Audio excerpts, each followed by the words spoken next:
በካንሰር ታመምኩ። አሁን ደህና ነኝ እኮ እግዚአብሔር ይመስገን።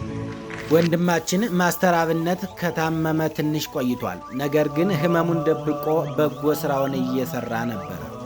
አሁን ግን ይህን በጎ ስራውን ለጊዜው አቁሞ በአፋጣኝ ሕክምና እንዲጀምርና ጓደኞቹ፣ ቤተሰቦቹና የቅርብ ሰዎች ማስተር አብነትን መገፋፋት አለባቸው ባይነን።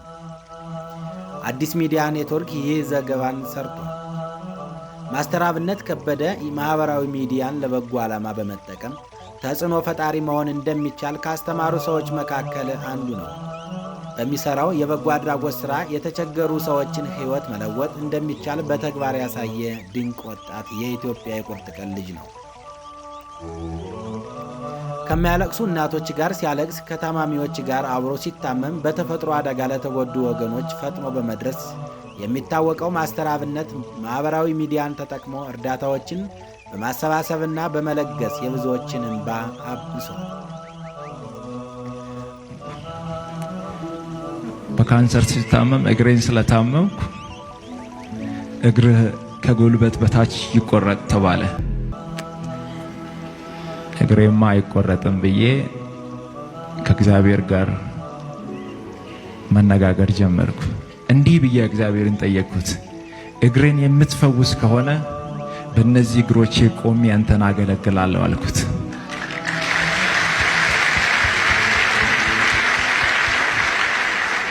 እግዚአብሔር እግሬን እንዲሁ ነፃ ፈወሰው።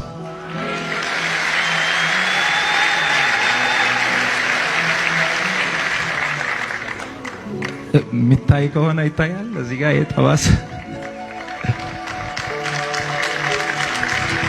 ይሄኛው ቦታ ነው በካንሰር የታመምኩበትና ይሄኛው አሁን በስጋ ተሸፍኖ ደህና ነኝ። በዚህ እግር ዘላለሁ፣ እንቀሳቀሳለሁ፣ ይሰራለሁ።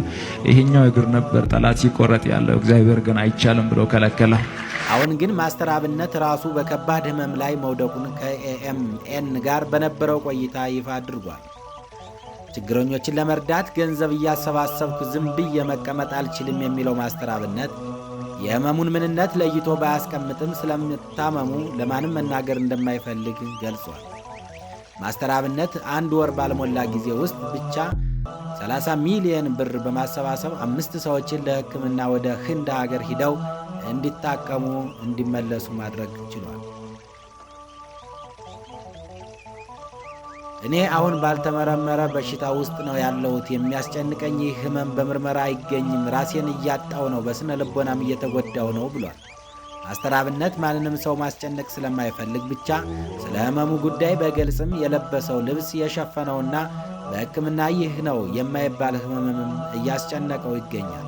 አሁን ላይ ግን መታመሙ ከሱ አልፎ በሌሎች ዘንድ እየታወቀ በመምጣቱ ብዙዎችን እየጠየቁት እንደሆነ ተናግሯል። የእናቶችና የአባቶች እንባ ሲታበስ ማየት፣ ወንድሜ አንገቱን ቀና አድርጎ ሲሄድ ማየት፣ የኩላሊት ህመም የነበረባት እህቴ ተሽሏት ፈገግታዋ ሲመለስ ከማየት በላይ የሚያስደስተኝ ነገር የለም። ያንን አይቼ እጽናናለሁ ብሏል። ማስተር አብነት የውስጡን በሽታ ፈጣሪ እንደሚያድነውኝ አምናለሁ በማለት ከዚህ ውጭ ሰው ማስጨነቅ ስለማይፈልግ የኢትዮጵያ ሕዝብ አባቶችና እናቶች እንዲጸልዩለት ጠይቋል። ከጊዜ በኋላ ሕይወቱን ትርጉም በበጎ አድራጎት ሥራ ውስጥ ያገኘው ማስተር አብነት ዛሬ ላይ ለተቸገሩት ድምፅና ተስፋ ድልድይ በመሆን በፌስቡክ ላይ ከ1.7 ሚሊዮን በቲክቶክ ደግሞ ከ4.8 ሚሊዮን በላይ ተከታዮች ማፍራት የቻለ ተጽዕኖ ፈጣሪ ወጣት ልጅ መሆን ችሏል። አዲስ ሚዲያ ኔትወርክም ለማስተር አብነት ሙሉ ጤንነት እንዲመለስለትና ወደሚወደውና ለብዙዎቹ ሕይወት ተስፋ ወደ ሆነበት የበጎ አድራጎት ሥራው እንዲመለስ ይመኛል። እግዚአብሔር አምላክ የማስተር አብነትን በሽታ ነቅሎ ይጣል።